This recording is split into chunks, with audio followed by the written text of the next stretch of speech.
نحمده ونستعينه ونستغفره ونؤمن به ونتوكل عليه ونعوذ بالله من شرور أنفسنا ومن سيئات أعمالنا من يهده الله فلا مضل له ومن يضلل فلا هادي له أشهد أن لا إله إلا الله وحده لا شريك له وأشهد أن محمدا عبده ورسوله يا أيها الذين آمنوا اتقوا الله حق تقاته ولا تموتن إلا وأنتم مسلمون يا أيها الناس اتقوا ربكم الذي خلقكم من نفس واحدة وخلق منها زوجها وبث منهما رجالا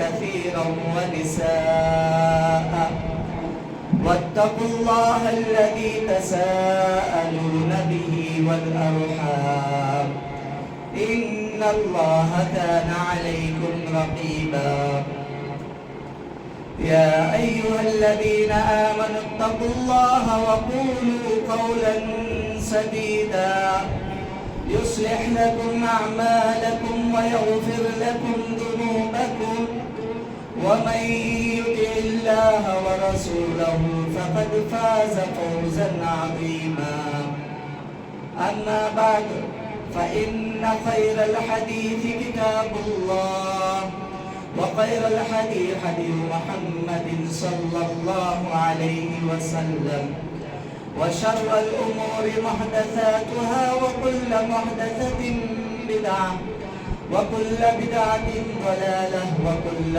ضلالة في النار أعوذ بالله السميع العليم من الشيطان الرجيم بسم الله الرحمن الرحيم يا أيها الذين آمنوا كتب عليكم الصيام كما كتب على الذين من قبلكم لعلكم تتقون قال النبي صلى الله عليه وسلم اتق الله حيثما كنت معزز حضرات پردہ نشین خواتین میری فاطمہ اور بہنیں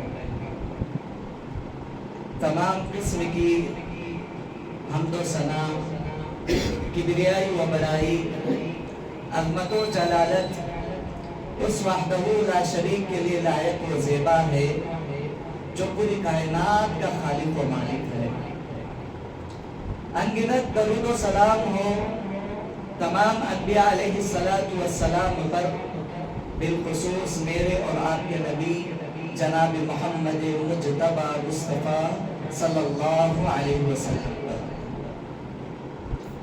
محترم حضرات اللہ تبارک و تعالیٰ کے ہم پر بے شمار احسانات ہیں اللہ تعالیٰ کے ہم پر بے شمار انعامات ہیں اگر ہم لوگ ان احسانات کو گننا چاہو تو گن نہیں پاؤ گے انہیں احسانات میں سے سب سے بڑا احسان سب سے بڑا کرم اللہ تعالیٰ کا ہم پر یہ ہے کہ اللہ تعالیٰ نے ہمیں مسلمان بنایا اس سے بڑی دولت دنیا میں کوئی چیز نہیں ہو سکتی اور ایمان اللہ تعالیٰ نے ہمیں عطا کیا اور جو یہ مقدس مہینہ اللہ تبارک و تعالیٰ ہم پر سایہ فکر کیا ہے وہ کون سا مہینہ ہے رمضان المبارک کا مہینہ یہ مہینے میں جو محنتیں اللہ کے نبی صلی اللہ علیہ وسلم نے کی ہیں اور صحابہ نے جو محنتیں کر کر کے دکھلائی ہیں جو عبادتیں کی ہیں وہ صرف وقتی مہینے کے لیے نہیں تھی بلکہ اس مہینے میں جو محنتیں کرتے تھے باقی کے 11 مہینوں میں وہ محنتیں نظر آتی تھیں ہمارا معاملہ کیا ہے رمضان کا مہینہ آ گیا صرف رمضان کے مہینے میں ہی ہم لوگ جو ہے اللہ کی کثرت سے عبادت کرتے ہیں ایسا نہیں ہے اللہ کے نبی صلی اللہ علیہ وسلم کو بتلایا گیا اور ساری امت محمدیہ کو یہ پیغام اللہ تبارک و تعالیٰ نے دیا کیا دیا اللہ تعالیٰ نے یا ایوہ الذین آمنوا اے ایمان والوں کیا کرو، کتب علیکم الصیام، تم سے پہلے لوگوں پر اللہ تعالیٰ نے روزے فرض کیے گئے تھے، اللہ تعالیٰ نے تم پر بھی روزے فرض کیے ہیں۔ اور اس کا مقصد کیا ہے؟ ایک بچہ اسکول کو جاتا ہے پڑھنے کے لیے، ایک باپ کیا کرتا ہے، بچے کے پیچھے ایک مقصد رکھتا ہے، میرا بچہ پڑھ لکھ کر کے ایک بڑا انجینئر بنے، میرا بچہ بڑا پڑھ لکھ کر کے ایک ڈاکٹر بنے، ایک صحیح ڈاکٹر بنے، ایک اچھا سچا مسلمان بنے۔ ہر ایک انسان کا ایک مقصد ہوتا ہے۔ یہ روزے رمضان میں لائے گئے، اس کا ایک مقصد ہے۔ یہی مقصد انشاءاللہ میں آج آپ لوگوں کے سامنے اس جمعہ میں رکھوں گا۔ وہ مقصد کیا ہے؟ وہ مقصد یہ ہے لعلکم تتقون، تم لوگ تقوی اختیار کرنے والے بن جاؤ، تقوی اختیار کرنے والے بن جاؤ۔ تقوی کے معنی کیا ہے؟ تقوی یعنی بچ جانا، رک جانا، گناہ کے کام سے دور ہو جانا، اس کو تقوی کہتے ہیں۔ حضرت علی بن ابی طالب رضی اللہ تعالی عنہ نے بہت ہی اچھا ترجمہ تقوی کا کیا ہے۔ کیا فرمایا حضرت علی رضی اللہ تعالی عنہ نے؟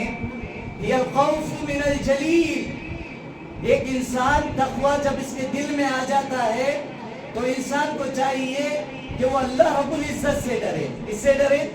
اللہ تعالیٰ سے ڈرے۔ تقوی کس کو کہتے ہیں؟ چار باتیں حضرت علی رضی اللہ تعالیٰ عنہ نے کہی۔ یہ الخوف من الجلیل، کہ انسان اللہ تعالیٰ سے ڈرے، اللہ کا خوف کھائے، ہر جگہ ہر وقت اللہ کا خوف کھائے۔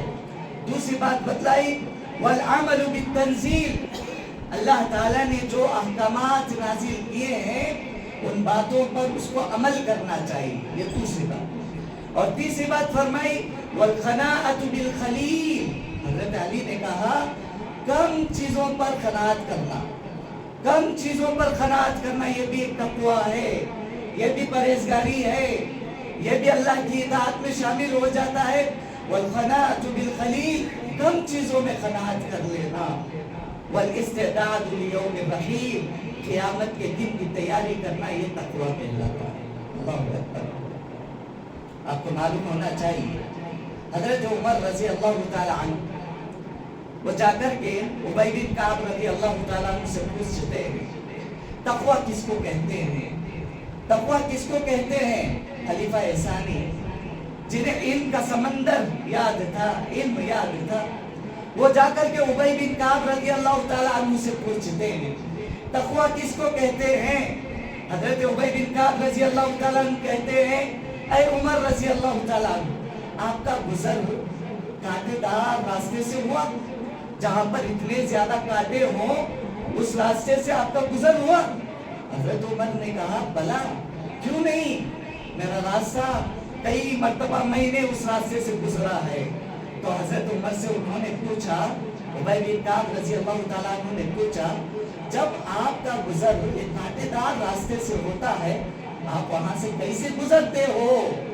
تو عمر رضی اللہ تعالیٰ عنہ نے کہا میں اپنے آپ کو شکر کر کے، اپنے کپڑے کو بچا کر کے اس راستے سے، مشکل راستے سے میں گزر جاتا ہوں۔ تو انہوں نے کہا یہی تو تقوی ہے، یہی تقوی ہے۔ شیطان نے بہت سارے راستے، گمراہ کرنے کے راستے بچھا دیے ہیں۔ انسان کو ان راستوں کو اپنانے کے بجائے اللہ تعالیٰ کے راستے کو اپنانا چاہیے، ان گناہوں کو، ان معصیت کے راستوں کو چھوڑ کر کے نیکی کے راستے کی طرف جانا چاہیے۔ محترم حضرات، اللہ کے نبی صلی اللہ علیہ وسلم جب بھی خطبہ دیا کرتے تھے یا عام جب بھی خطبہ دیا کرتے تھے یا خطبۃ الجمعہ ہوتا تھا یا خطبۃ النکاح ہوتا تھا، 3 آیتیں جو پڑھی جاتی تھی، مجھے معلوم ہے کہ کئی لوگوں کو یہ آیتیں یاد ہوگی۔ ہر جمعہ میں ہر خطیب آیتیں پڑھتا ہے۔ پہلی آیت یا ایھا الذین آمنوا اتقوا اللہ حق تقاتہ ولا تموتن الا وانتم مسلمون، اے ایمان والوں اللہ تعالیٰ سے ڈرو۔ کس سے ڈرو؟ اللہ تعالیٰ سے ڈرو۔ ایک پتے کی بات آپ کو بتلاتا ہوں، جو انسان اللہ تعالیٰ سے ڈرتا ہے وہ اللہ کے قریب ہو جاتا ہے۔ اللہ سے جو انسان ڈرتا ہے وہ اللہ کے قریب ہو جاتا ہے۔ دنیا میں کوئی انسان کسی اور چیز سے ڈرتا ہے،